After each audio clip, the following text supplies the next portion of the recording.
Hello, BookTube. We're unbelievably at the end of April. So we're looking at May. And a lot of people are doing videos about their May TBRs, the May books they're looking to read, all that sort of stuff, their hopes for the new month. The new month always strikes so clean. Uh, and I do the same thing, of course. I anatomize the new releases of every new month. Of course, a lot of people are making these May TBR, May books I'm hoping to get to videos. It's not all new releases, right? I read mostly new releases. That's the remit that I've set for myself in my reading light. I believe that we all set remits like that, and that's mine. So I'm want to read the new releases in the American book market in the 15 or 16 genres that interest me in the month of May, the ones that are coming out in May. I've already made a lot of inroads there, and I'm going to continue. But I wanted to put together some of those new releases. None of these things will be older books. I could do a May TBR of that as well. But I wanted to put together some of these things just to show you a little bit of what's coming out in May that you might not know about, and maybe chat about a little. I don't think I've read more than a handful of these. These are all still on the docket. And the first one is a romance. It's a contemporary romance. It's a romance author who has nothing but extreme credit in the bank of Steve. I have never read anything by her that I didn't love. Even though the one other contemporary novel of hers that I read, contemporary in the loosest sense, this is set in the 1960s, I read one set in the 1940s. The one I read set in the 1940s didn't really work. I don't think that it really worked, even as a narrative, certainly not as a dramatic presentation. I wasn't caught up in the way that I was in historical novels of hers set in earlier times, much earlier times. The author is Cat Sebastian, who's the fact that I read one book by her that didn't really do it that's not going to dent her credit at all. Two books that don't really do it might. So we shall see. This is her new book, You Should Be So Lucky. And it follows the trend of her last book in locating a gay love story at a time when that would almost certainly not have been possible. This is 1960s Major League Baseball. In 1960s Major League Baseball, there was at least one Major League Baseball player I know of who was gay. But he'd have been drummed out of the league. He'd have been drummed out of his parish. He'd have lost his marriage and his kids. He'd have lost his career or any hope of a career if he'd been anywhere near public about it. He was intensely private about it. So I don't really know how this is going to work. The one that was set, decades earlier than this worked mainly by being just flagrantly unrealistic, especially at the end. There is, when you're writing popular romance, one of the strictures of the genre, it has strictures like any other genre, like any other kind of writing. One of those strictures is a happy ever after ending, or at least happy for now, but not existential dread or anticlimax or author gets up and leaves the table or whatnot. None of the things that rule contemporary so-called literary fiction. And there is no way, in the setting that this author is giving, there's no way to have a happily ever after here. Or even a happy for now. It would be a miserable for now, but at least on alternate Fridays when nobody knows anything about it up in the Poconos, I'm relieving myself of some urges that I can't control. That's not exactly happy. And that's all that you can expect in this story. And I know I'm going to get more than that. So we will see. I still like the author. I still like how she tells her stories. So I'll report back. This next one is by Greg Egidian, maybe? This is After the Flying Saucers Came, a global history of the UFO phenomenon. This will be of deep, deep interest to me. This technically falls under the broad heading of cryptology, of cryptozoology, even though it's not really zoology because these beings are from another world. This will be the UFO craze, when it started, when it took off, what shape it took in different countries. We will see. We will see what we will see. We will see what this author makes of it. I know this is going to sound really odd and discordant coming from me because I'm the foremost cryptid champion of a couple of cryptids. One in particular, Sasquatch, Bigfoot, posits that there is a large anthropoid species living in the inaccessible woods, forests, and snowland regions of the present world. That a large anthropoid species has been breeding and living there The whole time that humanity has thought that it was the only anthropoid species left on Earth of the larger, pale-skinned, largely naked, or big-brained kind. That's not completely impossible. It's incredibly unlikely, but it's not completely impossible. But this is completely impossible. You only have to know a tiny bit about astronomy to know that we have not been visited by aliens in spacecraft who are flying around the surface of this planet. That has not happened. That is not going to happen. Even if the universe is teeming with life, that has not happened. That is not going to happen.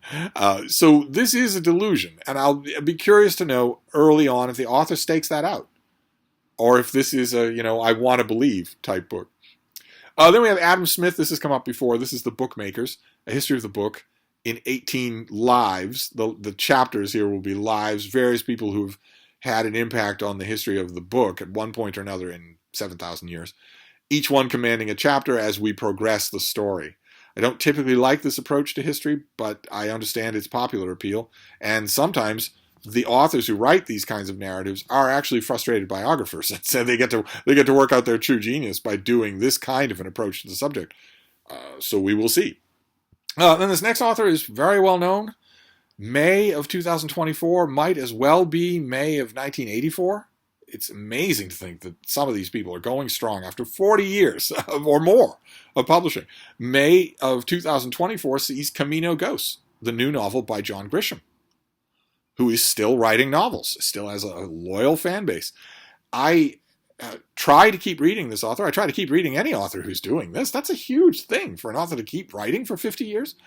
I try to keep up with this author. Sometimes his newest books just seem lazy to me. They just seem completely phoned in. Every once in a while, there'll be a good scene or a good bit, maybe a good character, although characters are not this author's specialty. But we'll see. I'll read it, definitely, if he's going to keep publishing books. Same thing with this next author. He's still publishing books, and he's been dead for a long time. This is the new Tom Clancy novel. This is a Jack Ryan novel called Act of Defiance, written by Andrew Wilson. I'm not sure I know Andrew Wilson. The Tom Clancy books, the Jack Ryan universe, is now written by a handful of authors. Some of them are campus novels. Some of them are President Jack Ryan novels. Some of them are Jack Ryan Jr. novels. There's a whole expanded universe with a handful of authors tapped to do the writing. And I have often found it very rewarding to read those authors. They are, all of them, needless to say, better writers than Tom Clancy was. But some of them are darn good. And some of them go on to have careers of their own. So I pay attention. And again, there's also, like with Clancy, like with Grisham and Daniel Steele or Nora Roberts, there's also an amazement kind of thing. There's an amazement kind of element that I'm still seeing these names. I'm still seeing these authors writing these things. Then this next one is Instruments of Darkness. I think we saw this on this channel. This is the new John Connolly novel, the latest adventure of his supernatural sleuth Charlie Parker. This series is amazingly good. If you're not familiar with it, the Charlie Parker novels, go to the first one and read it. And then you'll be all set up to read the others, and you'll find it's a binge-worthy series. You'll really enjoy it. It's one of the few books on this list today that I don't really have any doubt about. I don't have any real doubt that I'm going to enjoy it.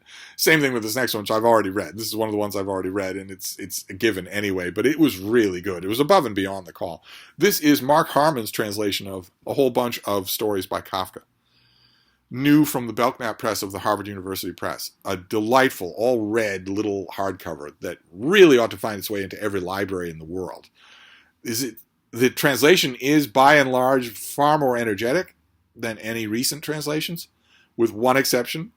The Metamorphosis is in here, and the Susan Bernowski translation of the Metamorphosis is better. I don't think that will be excelled in our lifetime. The translation here is quite good, but the author pulls the absolutely indefensible, uphill, unwinnable battle of trying to rename Kafka's Metamorphosis, which is not going to work. That is just not going to work. But all the other famous stories are in here, and lots of visual stuff, too. This is full of black and white artwork. Passports, photos, workplace environments, buildings. Really, really quite the volume. Can't wait to see this come out in paperback. Hope it does.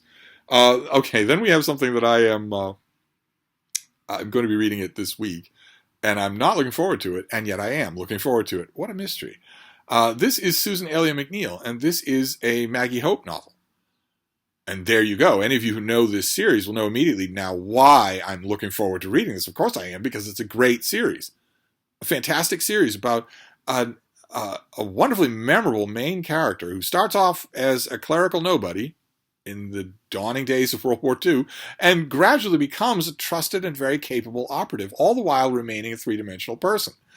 Maggie Hope is never a superhero. It's a wonderfully atmospheric, gripping series, and the reason why I'm not looking forward to it is because this is the last one. This is a novel called The Last Hope, and the author is saying this is the last Maggie Hope adventure.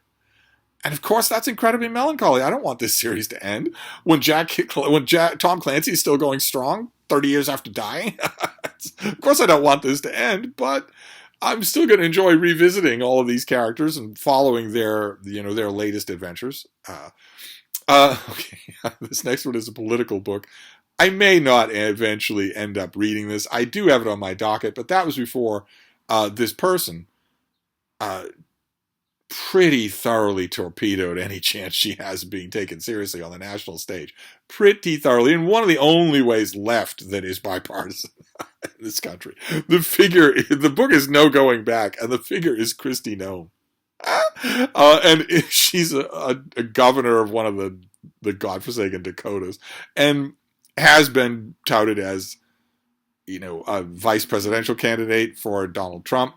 Why anyone would want that job, considering how he treated the last person, who barely escaped with his life, I don't know. But also, some people have even talked about presidential aspirations for this person. And some of you will be old enough to remember, there was once a Republican presidential candidate named Mitt Romney. And one of the things that torpedoed one of his runs for the presidency was a story that went viral about how when he was traveling a long distance in a car with his family, they put the dog's crate on top of the car, strapped it to the top of the car, and put the dog in the crate. So the dog's not traveling in the car. The dog's traveling on the roof. Romney was roasted in the press for months for that story. He did not deny it. He just didn't see anything wrong with it. And Kristi Noem is in the news lately, this week, for a dog-related story of a slightly different kind, where a story came out in this book that on her ranch, when a dog wasn't performing to her requirements in the hunt, she killed it. She killed a puppy. Just shot dead. You just put your little adorable face right up here, and I'm going to point the muzzle right to your forehead and pull the trigger. I'll get a lot of you on me, but it's for the best. And when confronted with that story over the weekend, she wholeheartedly doubled down. It was for the best. It was for the dog's own good. Like I say, we are a very, very partisanly divided country, but blowing the brains out of a puppy, I think, cuts across those lines. I don't think Kristi Noem has a political future. Unless she's appointed to a position by someone else who just wants to ignore the fact that she's a puppy killer. I don't see how that's going to work. And I don't think I need to read the book now. I mean, that's a psychopath. So, she didn't have anything to do with the production of this book. She didn't even read it in galleys. This was entirely produced for her by someone else. But even so, once upon a time, I might have thought to read it because I keep track of the fascist movement growing in America. But and it would be one thing, maybe I would be willing to give this piece of tepid garbage a try if she had denied the story, if there were any kind of doubt, but she doesn't deny it. She just shot one of her puppies dead. So she's a psychopath. So I don't really need to read anything with her name on it, I don't think. This next one is by June Woolerton. I think I've read one other book by June Woolerton. The name kind of rings a bell. This is a historical novel in the Tudor era, The Mysterious Death of Katherine Parr. Katherine Parr was the last of Henry VIII's wives. She outlived him. He died. She was a free woman. She had only come close to the headsman's block once. And then once King Henry was dead, she decided to remarry. She remarried a figure who probably she had loved all along while she was being Henry's wife. And he got her pregnant, and they had a child, and just days later she died. So I'm a little bit confused. The verdict about the death of Katherine Parr, forever. has been that there was no mystery about it at all. It was just puerperal fever. That's all. It was just the type of thing that killed, for instance, the mother of the king, of the new king, little King Edward. His mother died of the exact same thing, at the exact same time after his birth. It was unfortunately common, and there was no way to treat it. I've read every biography of Katherine Parr and every account of her and every biography of Henry. I've never seen anyone vary from that story. This book obviously is going to. It's going to say there's a mystery involved. I'll be fascinated. I don't think it will unseat any conviction on my part. There was a thing that happened to mothers. They could give birth to a healthy baby, and then a week later they're dead. Of infection, of a fever, puerperal fever. Jane Seymour died of it. The exact same thing. It fits with Katherine Parr. Every last detail of it fits. So I don't think this book is going to convince me otherwise, but it will still be interesting. I've said many times on this channel that an author doing this, taking a settled story, I don't think it gets much more settled than why Katherine Parr died. An author taking a settled story and saying, no, I want to argue something else. I'm up for that. Totally up for that. So we will see. Plus, any Katherine Parr book, she's my favorite of the wives of Henry VIII. I think she's one of the most fascinating figures of the time. So anything like that I'm going to read anyway. Then this next one is by Federico Finkelstein. It's called The Wannabe Fascist, where he puts forward his thinking about figures like Trump or Bolsonaro, or I'm very worried about India's election, incredibly worried about Germany. There are figures gaining groundswell support, and Finkelstein doesn't want to call them fascist dictators. He wants to soften that kind of consideration, call them fascist wannabes. I don't quite know why. I've heard him give a brief quip about this book, and it got my blood pressure going, because if we soften what these people are, we open the door for them to be it. But I have not read his considered treatment on the subject. That's what this is.